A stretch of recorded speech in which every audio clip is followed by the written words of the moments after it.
Thursday night update. It is the August 22nd edition of the Break It Down for the McKinley Fire. You're live right here at the command post in Willow, Alaska. I do have a special guest coming right up, Julia Ruthford, but real quick, the re-energizing of the line process that we put a video about today is underway. It's a slow process, and MEA is out there. They'll be working all day tomorrow, and one of the concerning factors that everybody has is that the continued dry is allowing for little tree systems of torch here and there and continue to fall over. All throughout the fire area, as you drive by the highway at night, you will see these trees torching. It's just so dry in there. The bucket chips and helicopters, we had Blackhawks out today. They worked all throughout the fire area dealing with these little flare-ups. And the firefighters have just been, we call it firefighting whack-a-mole, where you have a flare-up and you deal with it, and then another flare-up. Some other things in the map, just so you can see, these hash marks are dozer lines, so the dozer lines are going in, and then the spot fire that we had out here, we worked with and we brought it back in. There's a little bit of heat still, area of concern here, but I want to bring in our special guest, Julia Ruthford. She's an incident meteorologist. Come on in, Julia, and tell us about yourself.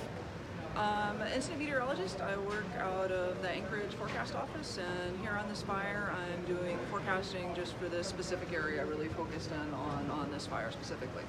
And Julia is not new to this team. She has been a part of the Alaska team for many, many years. We have worked together on numerous fires, so I can attest to you all that when she's either here in Willow or down in California, Oregon, Washington, wherever we go, that her forecasting is really something we all pay close attention to.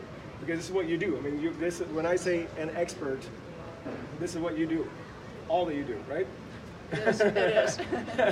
And so, break this down for us. We have a change in the pattern coming up. We do. We had, today we had one more warm and dry day, but as we get into tomorrow, we're looking for a couple of different features coming through. Going to cause some changes. We're going to see a very weak front from interior Alaska that's going to be coming down from the northwest over the area. So you should see outside tomorrow increasing clouds. That's going to bring the temperature slightly cooler. So we're looking for our highs just up into the upper 60s tomorrow. So still warm for this time of year, but cooler, and the shading of those clouds will help too. It'll keep our humidities just a little bit warmer, drier, excuse me, a little bit drier tomorrow.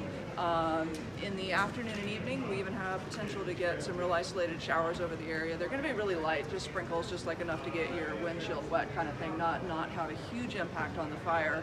But the more important thing is that they'll be bringing those humidities up, and we'll see a little bit more cloud cover over the area. Once that frontal system moves through, and that should happen during the evening hours, though it's going to be pretty brief, any precipitation out of it will be brief and pretty spotty. Once it comes through, though, we're going to see our wind shifting around more to coming back from the north-northeast direction. Those tend to come off the Alaska Range, channel down the Susitna Valley because of the way the terrain's oriented here. And in this case, this is a much weaker event than what we saw over the weekend, quite a bit. So it's not going to push as far south through the valley, but we are expecting the fire area to get some impact from it. So during the night, Friday night, we're going to see our winds increasing up into the 10 to 15 mile an hour range. And to put some scale on it, the event over the weekend, where winds were blowing up to 25 to 30 miles an hour, a lot stronger. It was a lot warmer, a lot drier, very, very widespread, so a much more extreme event. This is still very significant to the fire because of the direction shift, and because this will be the first day in quite a few days that we've had much wind on the fire at all. So it is something we're watching very, very closely. We'll see those winds picking up. Like I said, they're going to start picking up Friday night and continue into the early morning hours of Saturday. By Saturday morning, we'll be looking at about 15 miles an hour with those winds. They are drying winds, so that's why the precip, if there is any, will end so quickly, and there's not going to be much of it. So during the day Saturday, you'll see skies clearing up, kind of breezy conditions, warm, probably high temperatures back into the upper 60s to around 70, and fairly low RHs. But again, nothing of the magnitude of what we saw last weekend. But still some breezy conditions. Those winds will last through Saturday morning, and then as we get into Saturday afternoon, you should see those winds dying down. As we move into Sunday, we have another weak frontal system coming through. This one should bring some more clouds with it. It's got some southerly flow, so it's going to be bringing some moisture up from Cook Inlet, so that'll help increase the humidities more. High temperatures on Sunday, we're only looking at the lower 60s, so a lot a lot cooler conditions, a lot more clouds around, and a better chance to see some scattered showers. In the grander scheme of things, this really isn't a significant precipitation event, and there's still going to be spotty, still hit or miss what areas get the showers and what don't. The bigger thing will just be the increased humidities, cooler temperatures, more clouds. Best chance of rain would be in the Sunday evening time period. Beyond that, we're still going to return to our warm, dry pattern, so we're not at all done with fire season yet. But we do have a couple of things that will help, and then one that we're really paying close attention to for those winds coming up in that brief drier period. And that's the other big difference with this event. The previous one was about 48 hours of dry, windy, warm. Even through the night it stayed dry, windy, and warm. This event is going to be a lot shorter. Somewhere between about 12 and 18 hours, and a much lower magnitude event. So something to be heads up, pay attention to. We're paying close attention to it, but do keep in mind this is a much lower magnitude event than the earlier one. That was fantastic. And Tom, our incident commander deputy, is going to be looking for questions.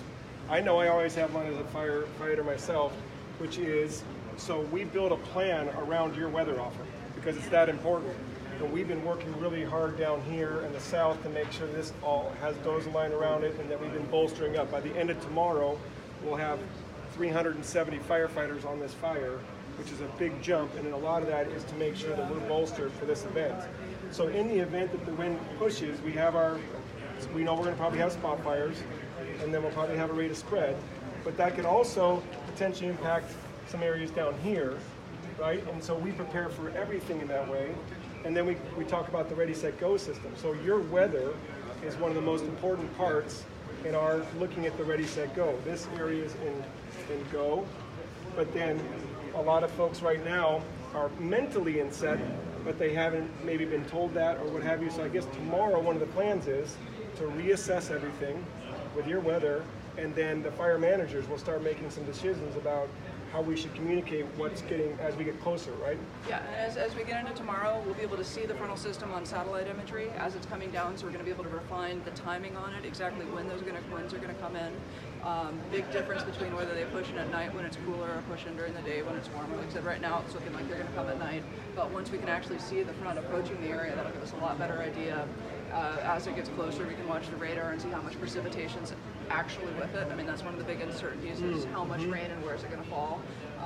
Like I said, with this first one, I think there's not going to be much. So don't hold out hopes for a lot. But as it gets closer, that's where we can really refine the forecast and get the timing better and see how it's going to develop. So there should be a lot more stuff we can look at tomorrow to get a more precise details of when all that's going to happen and how it's going to play out.